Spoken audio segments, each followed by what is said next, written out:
Hello, my name is Fiona Imbali from ACTS, and today I am privileged to have a panel discussion with climate change experts from Nairobi and the University of Sussex. And our discussion today is going to be about climate relevant innovation system builders.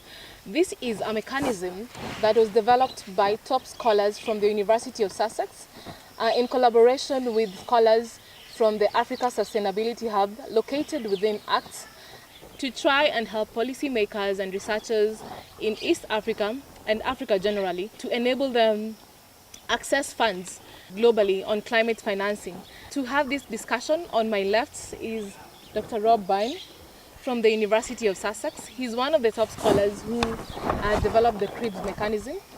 Welcome, Dr. Rob. And to my immediate right is Dr. Joanes Atela. He is a top scholar on climate change, and he is the head of climate resilient economies at ACTS, and also one of the scholars that developed the CRIBS mechanism. Welcome, Dr. Joanes. Thank you. Thank you very much.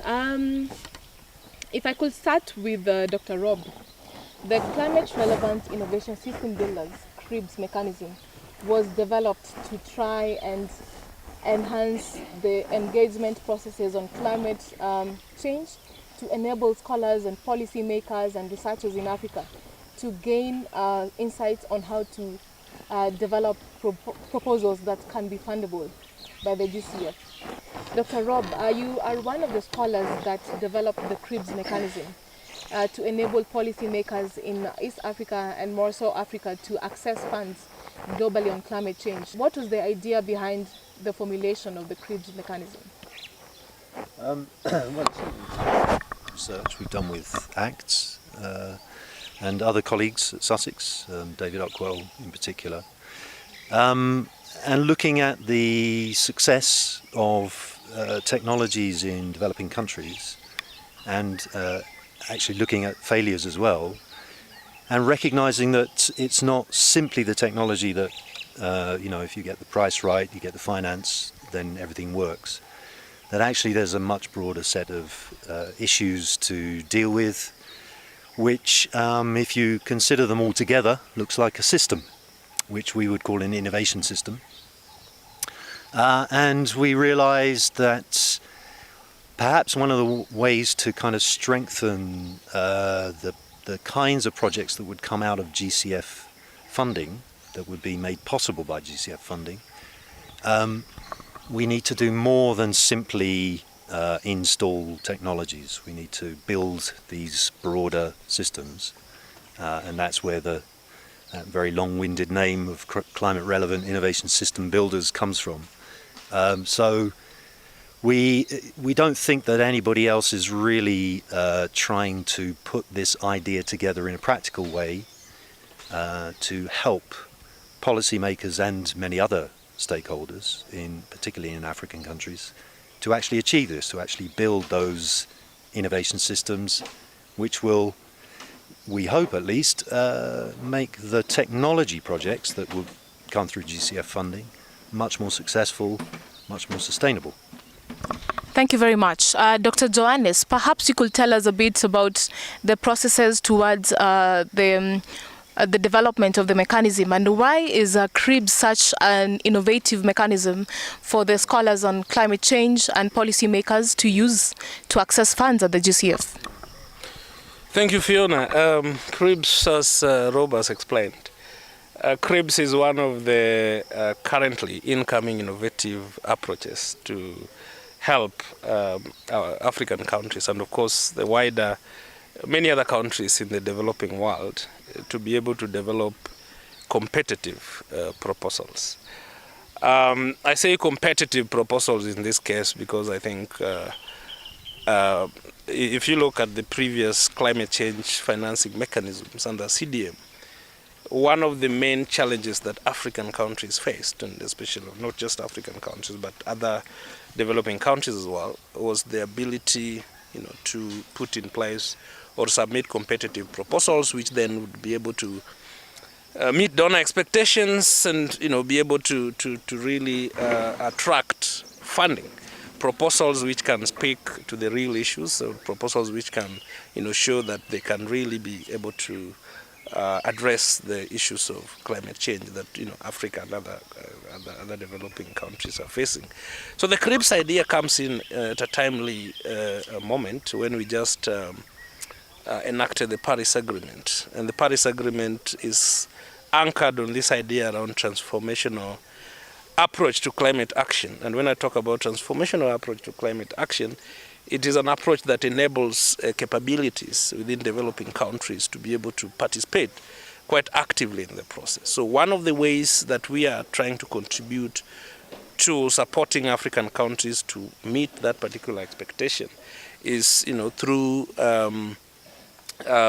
building or bringing up such tools like CRIBS that would be able to sort of enable African policymakers and other stakeholders interested in climate change financing mechanisms and other initiatives, that they can be able to use this approach to develop very competitive proposals. They can be able to see what are the real problems that need to be solved, and how best can they solve those problems in very innovative way. And just to add, I think the uniqueness about CRIBS in this situation is the fact that it goes beyond the norm, okay, and tries to bring what we call the business unusual perspective, where we are looking at the transformations needed to be able to solve the problems, the climate change problems, in a transformative way. And we think that trying to make these tools as practical as possible, trying to engage with the key people who are expected to carry the mandate of climate change within the developing the country context, as we've done in this particular training, we think is the best way basically to ensure that we achieve that particular competitiveness. And we hope that through that the process, as we continue to make these tools available and usable by these stakeholders, it would be transformative. It would help to change the nature of proposals that the GCF board or other funding mechanisms will be seeing from African countries. So they'll be much more competitive, they'll be stronger, they'll be having that transformative value, which I think has been lacking historically in the climate change financing. Just to follow up on some of the assertions you've mentioned here. Well, CRIBS is definitely an innovative mechanism for engaging on climate financing globally.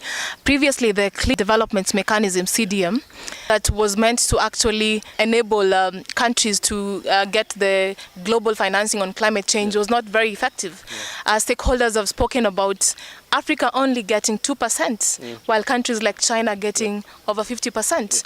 So there was something lacking in terms of skills for policymakers in Africa, and that's why CRIBS was developed. Perhaps you could tell us, we've had a 2 weeks workshop for policymakers in East Africa from Kenya, Uganda, Tanzania, and Ethiopia.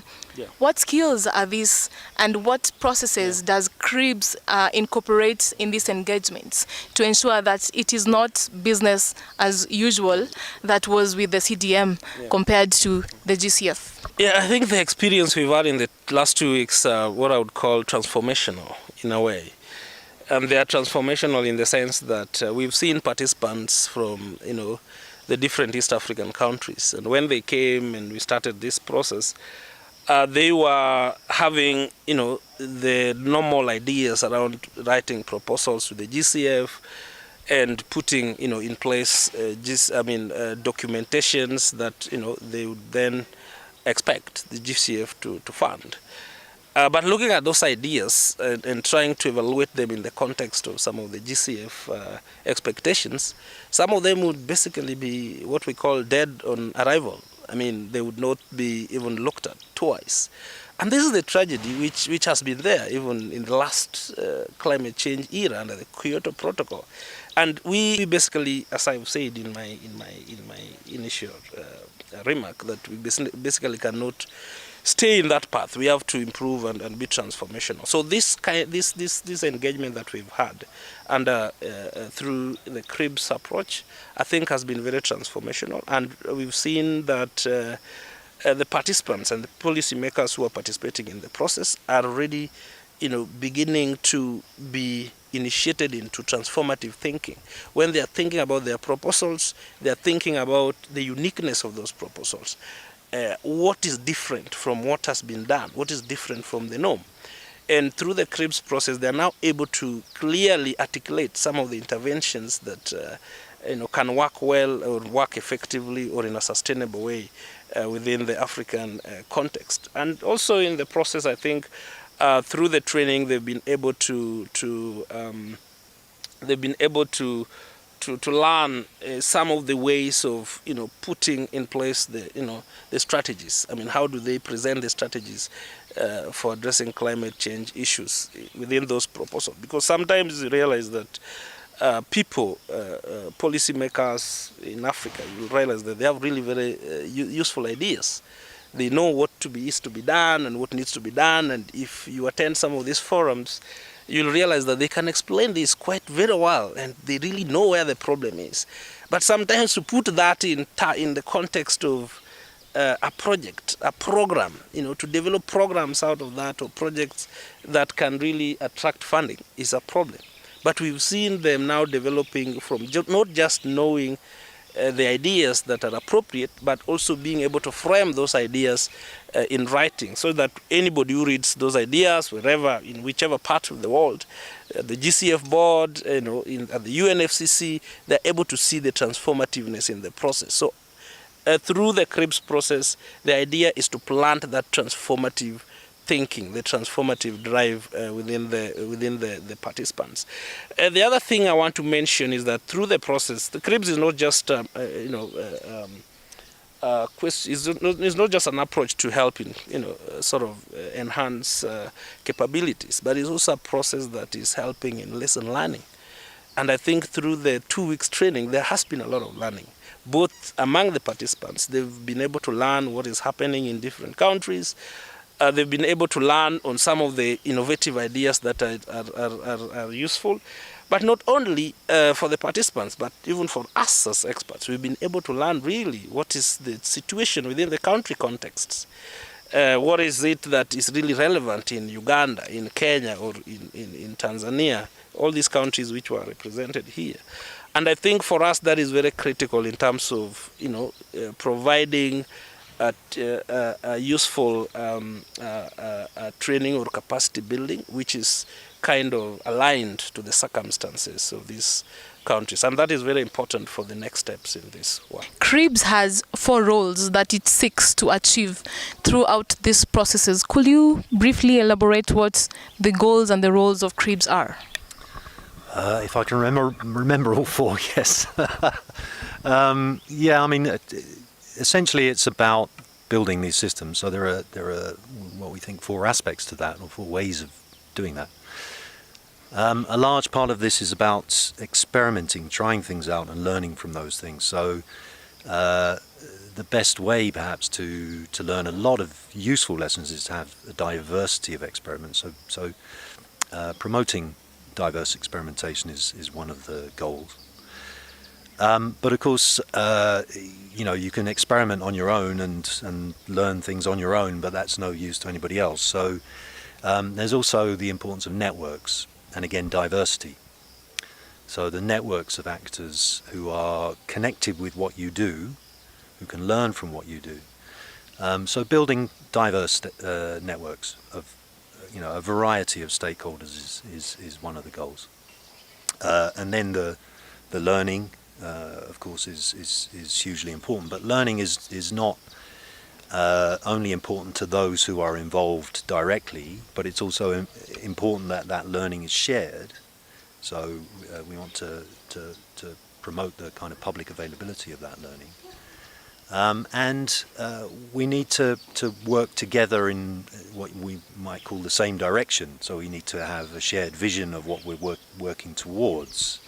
So another one of the goals is to build shared visions. So getting that network of stakeholders together, talking through the possibilities, experimenting with various technologies or ideas or practices, and it's sort of evolving, helping that process can help to evolve a shared vision of where we're going and why we're going there, and so on and so on. So that we can really explore all of what Joanes was just talking about the transformative possibilities, finding those and developing those and achieving those.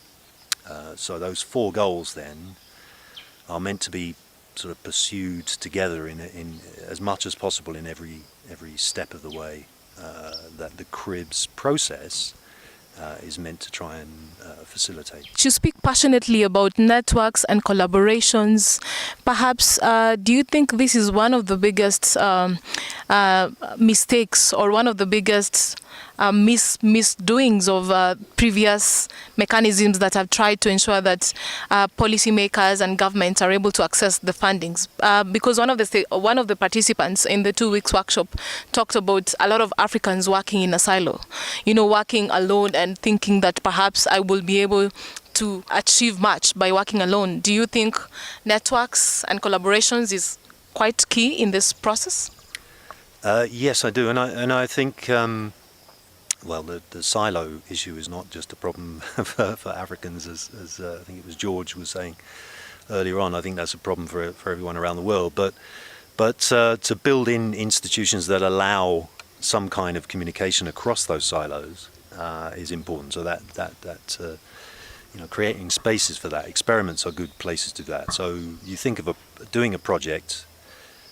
Technology projects are always quite complicated things. There's a lot involved in that. So if you recognize that and bring together stakeholders who have expertise in different aspects of a technology, of a place in which that technology is being implemented, local knowledge, etc., etc. You bring all of that together, trying to make a project work.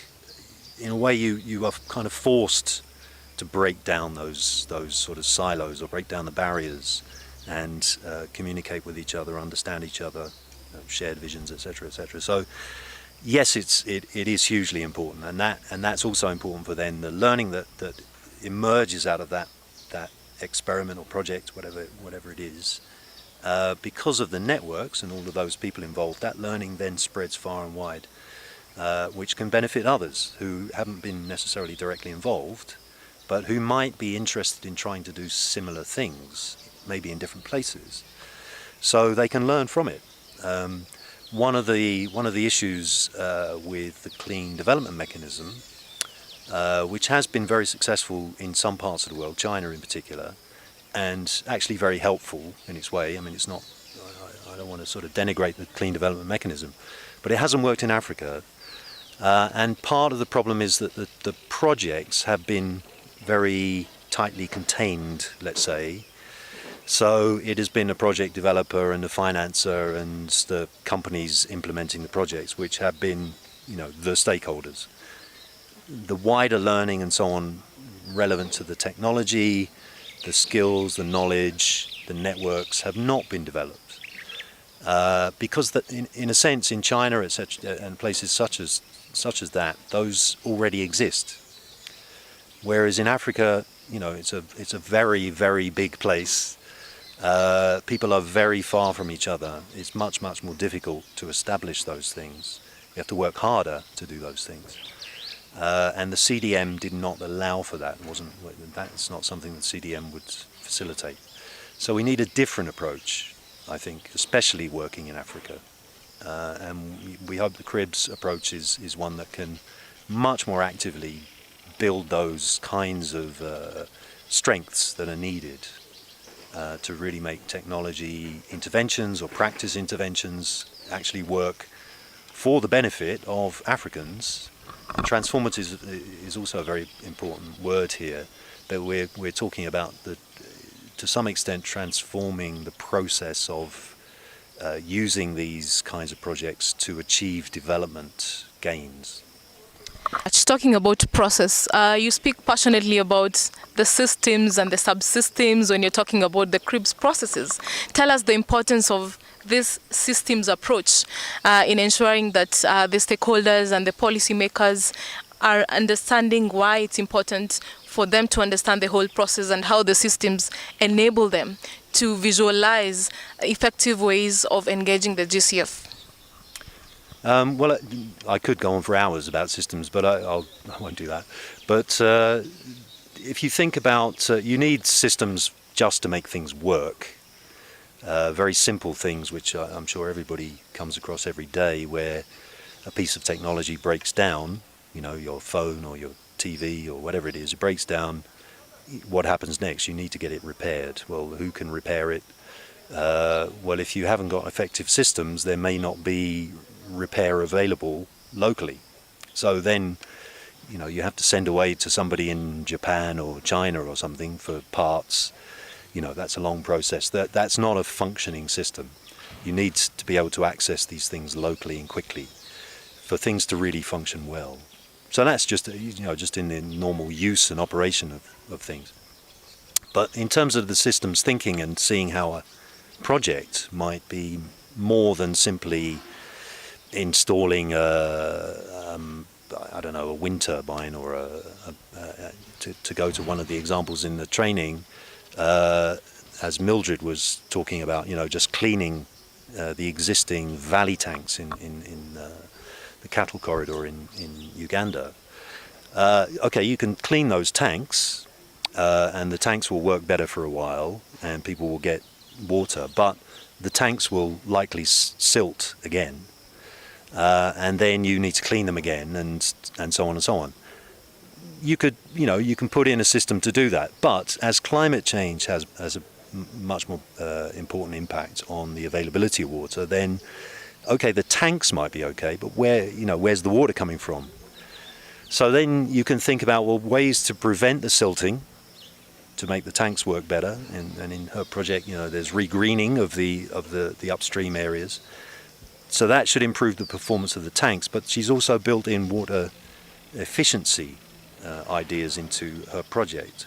So it's not just about the supply of water and the operation of tanks, but it's about the sustainable supply of water and the better use of water. So it becomes an integrated project. And then looking at it in those terms, you start to realize that there are all kinds of skills and capabilities that you need to access.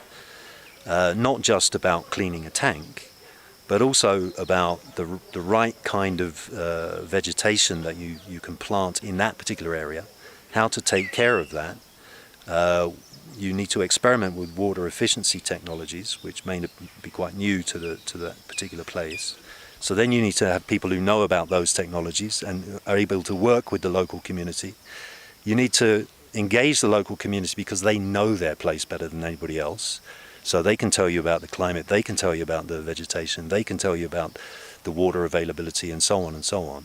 And so as you start to look at it as a system, you see how you can engage with more and more diverse stakeholders who can bring all of these skills together in a way that hopefully will build relations which will outlast the time of the project. And that's, let's say, one of the elements of the sustainability part of this. But also those people then can go on and do other projects where they bring what they've learned from that particular project to bear on the next problem that they need to try and solve. And so you start to build a system that supports itself and becomes much, much more sustainable more widely. Dr. Joanes, as a top scholar on climate change in Africa, and of course as a policymaker, you definitely understand the landscape of the GCF processes in East Africa. Could you briefly tell us what the situation looks like in the East African countries? The landscape of GCF. What I would say is that the GCF landscape, GCF came in with a lot of premise for African countries, especially in East Africa. Of course, with the consideration that there has been that recognition that Africa didn't perform very well under CDM. So there has been a lot of support, a lot of expectation that the GCF would be a little bit different and would really bring some active participation by African countries. But what I would say is that the GCF process in Africa, in East Africa, or in Africa as a whole, is still evolving. There are still a lot of challenges that need to be addressed. Challenges such as the institutional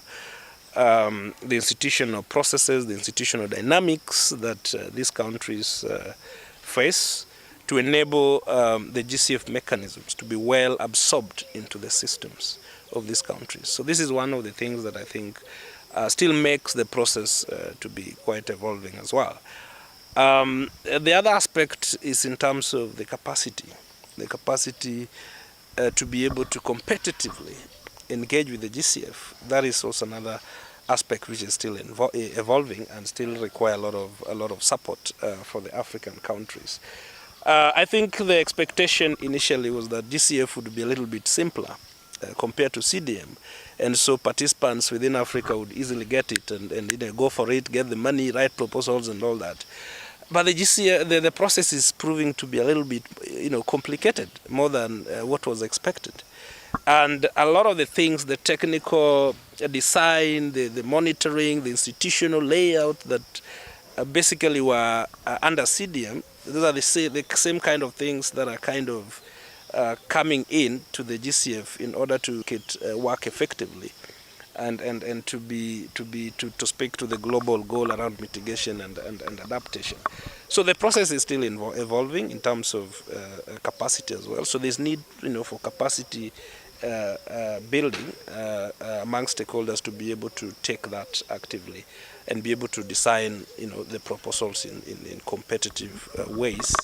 The other thing I would mention is that the GCF process in East Africa is also one that is facing a lot of competition from different perspectives. Africa, when you look at Africa, the appropriate or the priority thing for African stakeholders, the governments and other stakeholders, is adaptation. And if you look at the GCF expectation, there's a lot of mitigation expectation in the GCF. Why is that? It's because a lot of the money that come into the GCF are investment monies, some of which are from private entities, and the private entities would expect some quantify returns on adaptation, and so it's very difficult to sell. Still difficult. It's possible, but it's still difficult to sell adaptation to actions to the private sector. It's easy to sell the mitigation options because then you are able to show that you've been able to sequester a particular amount of carbon, and then there is some monetary value attached to that. So that is quite sellable to the private sector. Now the dilemma comes in East Africa in the sense that our priorities are more in adaptation and less in mitigation.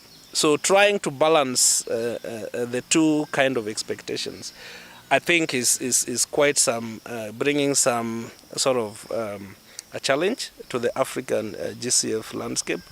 And I think it's one of the things that through the training such as the one we've had using the CRIBS approach is one of the things that we can try to harmonize. How can we enable our governments? How can we enable stakeholders interested in the GCF process?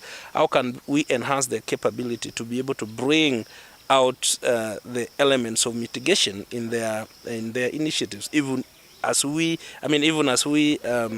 sort of acknowledge that adaptation is very important. So the competition between mitigation and adaptation and the interest around that is also something which is kind of a challenge to the GCF landscape. But most importantly, which I think is something that I've already mentioned, the institutional interplay, in the GCF process is quite a major challenge within the African system.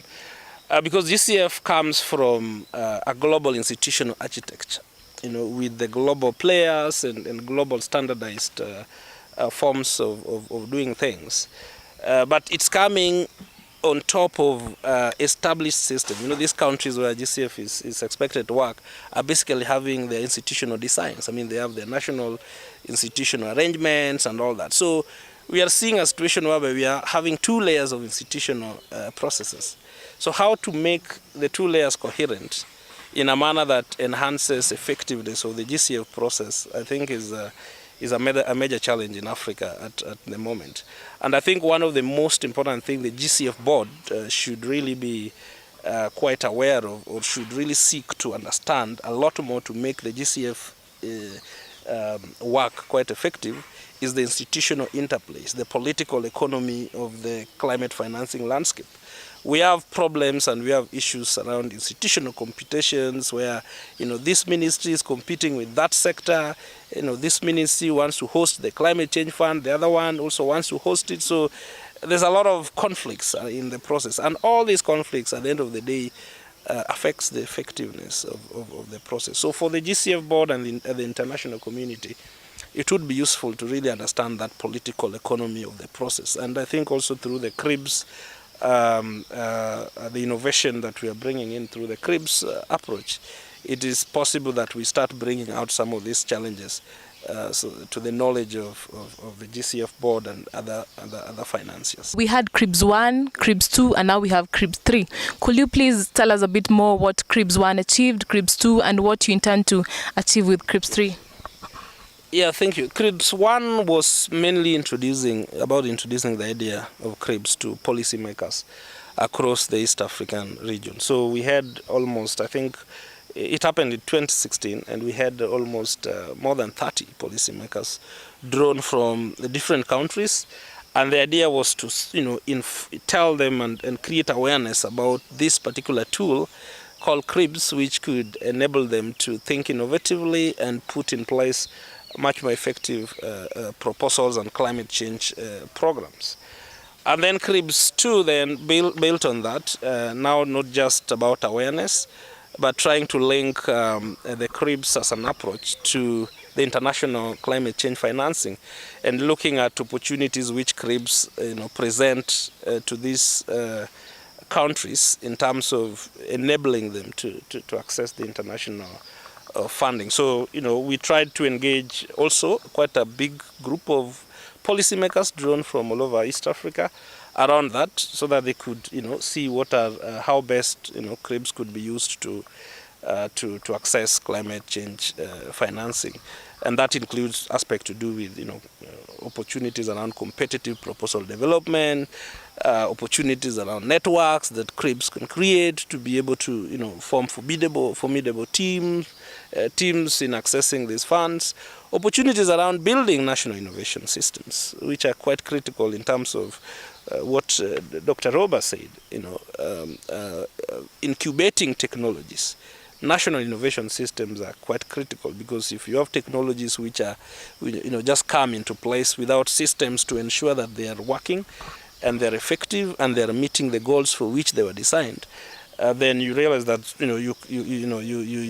those such technologies can fail. But when we have a good national innovation system which enables capabilities to come out, enables the interconnections between the different sectors, and so we stop this thing around people working in silos and doing their own things and all that. I think it's a very a useful opportunity that CRIBS bring in the process.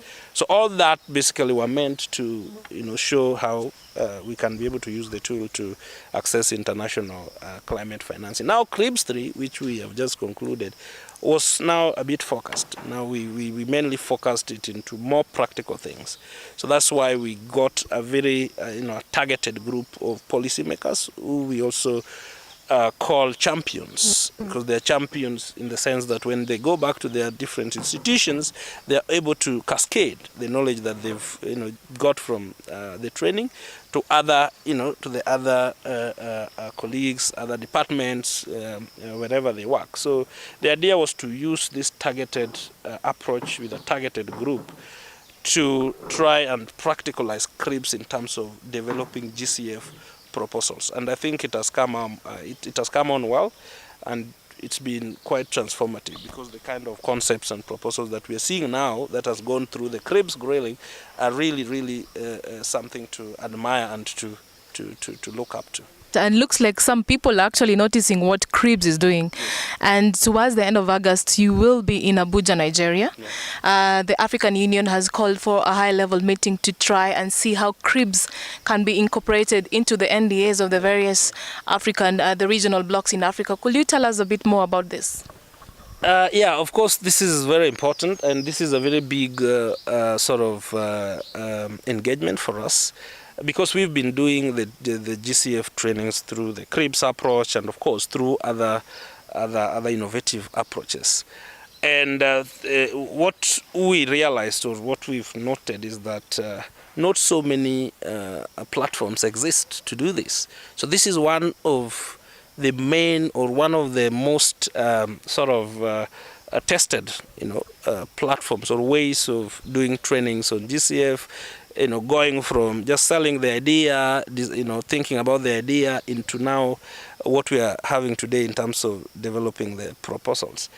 Now, because of that, I think the lessons that we've been drawing from CRIBS 1, CRIBS 2, and now the ones that we have for CRIBS 3, these lessons have been well received outside there, both in terms of the people who attend these trainings. They're able to talk positively about them. They're able to really use them quite effectively. And so whenever stakeholders look at Africa, where do we see opportunities for a more effective training, more effective GCF support system? So what we are beginning to see is that we are being, through this process, the CRIBS process, the GCF training that we've been undertaking, is being recognized as one of the main platforms that can support the African systems to be competitive in terms of GCF. And not only the stakeholders involved in the process, but top policymakers. So when we talk about the African Union, this is the topmost political body in Africa. I mean, making a lot of political institutional decisions when it comes to issues of sustainable development, issues of climate change. We have the Agenda 2063, which has been coined by the African Union, and all African governments are now trying to align their work with that. So it is a powerful policy body and a powerful policy platform. And what we can see now is that through their passion to raise capability of African countries, they've recognized the trainings we've been doing under CRIBS, and now they have invited us to partner with them in delivering a similar training, but more focused on the nationally designated authorities, the focal points for different African countries who are responsible for GCF. So they will all converge in Abuja sometime at the end of August, and through this kind of training of CRIBS and all that, we'll be there to partner in terms of enhancing their skills, of talking to them about CRIBS and how they can be able to really manage the GCF processes at the national level in a more competitive and transformative manner. And to us, I think this is very big, because it's going to then give us the next springboard to design a much more bigger program that is going to be sustainable and systematic in terms of addressing capacity challenges in Africa in the context of climate change. Everyone is talking about CRIBS. Even the GCF board is talking about CRIBS. It's recognized by the GCF board. Could you briefly tell us a bit about this? Probably not, actually. Sorry. We don't have any information about it. Not really. No, because I wasn't directly involved in that. So okay. Yeah. All right. But anyway, the 2 weeks training at Elementaita Country Lodge here in Kenya was meant to empower and engage policymakers in East Africa to engage on the GCF processes. How will you say the training has been? How will you gauge it? Well, actually, as Dr. Joanes said earlier, it was learning for everybody. I think this is the first time we've tried to do this very practically focused training. The previous 2 CRIBS meetings were much shorter, day and a half, 2 days. This was 2 weeks. So a lot of challenges with that. First of all, just getting 5 people here who are normally very busy away from their desks for 2 weeks is quite a challenge. So we succeeded on that front. But to translate the findings from research into practical guidance is also a challenge. I think we have, because we can see now, 5 very interesting concept notes, I think we can sort of pat ourselves on the back and say that we have, to some extent, achieved that translation into practical guidance, and the participants seem very enthused about the idea of CRIBS. So again, that's a very good sign. But having said all that, I think there's a lot we still need to learn about how to do this, as effectively as possible. So that's something we need to reflect upon, perhaps quite urgently before the the Abuja meeting. But I think we can be pleased. I think that actually this approach, this CRIBS approach, does seem to have a real resonance for those who are trying to get funding from the GCF to implement projects, adaptation, mitigation, whichever the focus is or wherever the focus is, to achieve really strong sustainable development gains in their countries. So there is what I've, if you like, discovered, or what I take away from this, is we have hit on something that has a huge, to borrow Dr. Joanes' word again, transformative potential. Yes, we've still got work to do. I think we can develop things further, and we'll reflect on how to do that. But I think we've taken a very big step in a very important direction. I certainly look forward to opportunities to do more with it. The Abuja meeting is a very exciting opportunity, and I hope it's a challenge we can meet. Well, there was a lot of talk from the policymakers about how their capabilities have been enhanced on the clean energy access, on the renewable energy proposals, and very insightful information on how they decided on the projects that they are currently working on. What would be your take on this? Do you think the policymakers have the objectives of the meeting has been met, and because there's a lot of positive talk about how they will go back and change some of these issues that the countries have faced in terms of accessing the GCF fund. What are your views on this? Well, from judging by the way they have all the participants have engaged in what is really quite a tough process, I think, to do in 2 weeks. They've given it a huge amount of energy themselves, and focus and concentration, and work very hard. And I think in that process, it's kind of obvious to us, looking at them, that actually, yes, that's a fair reflection. They have built their capabilities for thinking very differently about projects. That yes, you still look to implement a project, but how can you maximize the benefits or design that project in much more systemic ways, and maximize the benefits, the opportunities that might arise from those projects. So I think they are, as far as I can tell, they are going away with their own enhanced capabilities, and we will continue to engage with them as they sort of finalize the concepts. They're very close to that point, I think, but we certainly want to engage, make sure they've got everything possible out of this, even beyond the training, and then to engage with them beyond that as they become the champions, the CRIB champions in their institutions, and that we work together as a network to facilitate much more development of perhaps even new concepts and so on, and really see this process through for the long term, and learning from that, if you like, living the ideas of the CRIBS goals within this at present. So there are several things to try and figure out what kinds of ways could we monitor that, learn from that, encourage things where perhaps they're not working as we'd hoped. So there's actually quite a lot of work to do in that part of it, which is still to come. But then some of it we will probably have to, let's say, learn from the experience in order to design the right kinds of indicators that help us actually make the things work better, rather than sort of decide on all of them at the start, although the number of proposals funded would be a good start, yeah. I think I'd like to pass the question to Dr. Joanes again. How would you rate the success of CRIBS in 1 year's time or 2 years' time?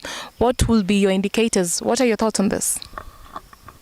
For me, the idea behind CRIBS is to, and I continue to emphasize this, is to bring out competitive and transformative ideas, proposals, and projects. When you talk about transformative and competitive proposals, or projects, they are projects which are able to attract funding. So one of the things that I would look forward to is the possibility, how much the CRIBS process has been able to support competitive proposals which are being considered for funding. And one of the ways we're going to do that is through the process that we're already beginning now, because we are now having the CRIBS champions in the different countries which have been represented here. So we will continue to work with them and continue to refine the ideas that they have, make them competitive and design them into competitive proposals, which then are going to be submitted to donors. They can be the GCF, it can be the GCF board, it can be other donors. So depending on that, one of the things we'll be looking at is how many of these ideas are considered for funding. But also, as Dr. Rob says, I think we're also looking at a much broader system-wide outcomes in terms of the ability of these champions and the people we work with, the stakeholders we've engaged with in the CRIBS process, to go back to their different institutions and be able to sort of trigger a coordinated approach and a much more sort of transformative learning towards doing things, especially in the context of climate change. One of the highlights for the training was to ensure that policymakers consistently communicate and collaborate amongst themselves and also in their countries. We spoke about institutionalizing CRIBS in the various countries that the policymakers who've been engaged in the training processes should be able to do. So what's the best way that the policymakers should do? What are the effective ways of institutionalizing CRIBS in their countries and organizations at home? I think I'll leave that question to the country champions, because they understand the systems better and the context within which they are working. They understand that better, and they know the best opportunities and spaces to really push for the idea in terms of making it part of the institutional mandates. But more generally, I'll just mention that I think the overarching thing would be the process to be owned, and they are supposed to, the institutions that are taking it up are supposed to see its value. I mean, countries are supposed to see the value of CRIBS, and I think that is one of the tasks that Dr. Rob, myself, and many other experts working in this field have, to be able to continue showing the value of this tool in terms of enhancing the effectiveness, the planning, the proposal, the project development, and attraction of funding for different government programs. So I think that is one thing that we will continue to look through in the process. But most of how it's gonna happen, I think we are allowing the champions to really take it up and to use it, and then we'll come in strategically to support the process in a manner that makes it quite well embedded and owned in their systems. It has been 2 weeks of GCF and CRIBS and a lot of climate financing and engagement. Any parting shots on CRIBS and GCF? Well, I should say thank you to everyone who's been involved. Everyone who's been involved, including yourself and everybody organising this. It's been very intense work, but quite often with intense work, you've come out at the other end and you think that was really worth the effort, and this has been really worth the effort. And I've been, I think we've also had quite a lot of fun along the way, so which is, that's always nice. But basically, yeah, it's been a great experience personally for me. It's always important for the likes of me as an academic to get out of the office and into what we call the field, and actually meet people who are trying to do stuff in practice, and to be reminded of the challenges they face, and thinking how does all that academic knowledge, research, whatever, provide a basis for helping people to actually achieve these kinds of practical and important sort of challenges, to meet those challenges. So this kind of engagement is really important on a personal level for thinking about that sort of translation from academia onwards, but also learning back then to the way I can practice my sort of academic career, as it were, or my academic life. So yeah, there's a lot to take out of this kind of process, and it's been a good one. Thank you very much. Dr. Joanes, parting shot on CRIBS and GCF. Let's work together to make GCF a success in Africa. If we fail, I think Africa will not have any reason to talk about climate change. To make it work, we have to work together. We have to continue having innovative partnerships, innovative platforms, and engagement opportunities that enables different components, or different actors and stakeholders to bring in their capabilities in making Africa a better place through the GCF process. Thank you very much. That was an insightful discussion on the CRIBS mechanism and GCF processes. It's been an intense 2 weeks here at the Elementaita Country Lodge, and we are grateful that we could be able to have some of the top scholars and policymakers from Africa and the world to speak to us about the climate financing for African countries. Thank you very much, Dr. Joanes, and thank you very much, Dr. Rob.